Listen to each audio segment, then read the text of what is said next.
I can't believe it, brother. Cocktober, baby. Oh yeah, brother. I can't believe it's Cocktober already. What's up, guys? I got another Cocktober review for you today. This is Falling Down from 1993, recommended by my good buddy John Smallberries. Thanks a lot for the recommendation, man. This is another film I probably wouldn't have watched, otherwise. I've seen this film quite a few times before.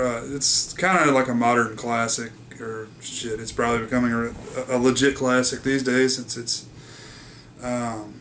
coming up on 20 years old. But, all you guys have probably seen this film. I'm going to be very brief on the plot. Joel Schumacher directed film. Probably my favorite Joel Schumacher film next to... give me this or The Lost Boys. I'm a big fan of The Lost Boys. Of course, stars Michael Douglas, Robert Duvall. Michael Douglas plays Bill Foster. D-fens is his name in the movie because that's his license plate. And he's really just a guy at the end of his rope. And he's lost his job, and just it seems like he's in downtown LA. And it seems like every time he, gets somewhere, he runs into some asshole or somebody with a problem or someone, just, he's at the end of his rope. And I feel like this constantly. I don't know about you guys. I really can relate with this guy with a lot of stuff. It's just like, all the red tape with the government, all the, just bullshit we have to deal with in society. And this guy, he really calls a lot of shit out, and, he's, in my opinion, spot on with a lot of his stuff. I mean, the guy's obviously psychotic, but he, a lot of the stuff he says, I think, is legitimate. But a lot of stuff is crazy as well. But what he's trying to do, he's trying to get home. It's his daughter's birthday. He's separated, or he's divorced from his wife. He's trying to get to his ex-wife's house to see his daughter on her birthday, and his wife's afraid of him, doesn't want her to see his daughter, but he's determined to get there. His car breaks down, so he decides to hoof it. So he's walking through LA trying to get to Venice, and does this and starts causing problems. First of all, runs into a convenience store worker that he's not happy with his practices, so he just goes fucking apeshit in there and gets a bat from him.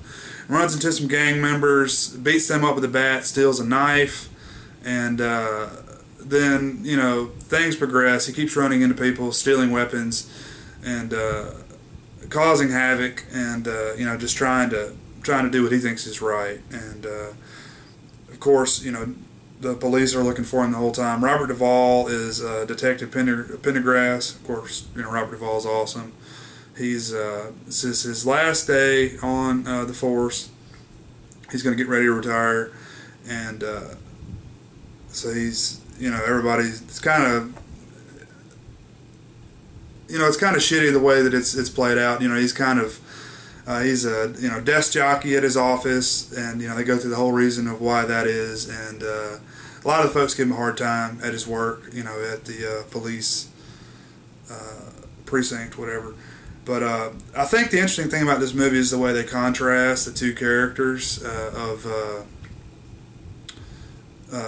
Robert Duvall and Michael Douglas's character. I think that's the most interesting thing about the film, because you got two guys that are almost at the end of their rope, or, well, of course d-fens is at the end of his rope, but two guys that are very similar in what they're going through in their lives. Robert Duvall's wife's giving him a lot of problems. Anyway, I really enjoy this film. Awesome all around. Highly recommend it to you guys. My camera's about to go out here, so I'm just going to keep talking until it goes out. But highly recommend it to you guys if you haven't seen it. Great film, wonderfully directed, wonderfully acted. It's loaded with great actors. I think the one of the cops in there is the lady from Ernest Goes to Camp. I swear it's the one of the camp counselors or whatever in Ernest Goes to Camp. But awesome film. Yeah, it seems to be pretty sufficient. I just, every time I watch this film, I notice more stuff. One thing I thought was cool in there, I saw the the Hammer, that was an MC Hammer poster in there, and I had that album. And what was it? Oh, it was a Sir Mix-a-Lot thing. It was just like, it was a big ass. It was like two big ass cheeks. It was in one of the shots. I thought it was just hilarious. Just really cool. You know, gives you a feeling of what, you know, the gritty, grimy feeling of LA around that time, and you know, a lot of the gang stuff that was going on around that time, and still going on to this day. But just, you know, lots of cool stuff about the film. Highly recommend it. And if you've seen it, definitely let me know what you think. Thanks for watching, guys. See you next time. Peace.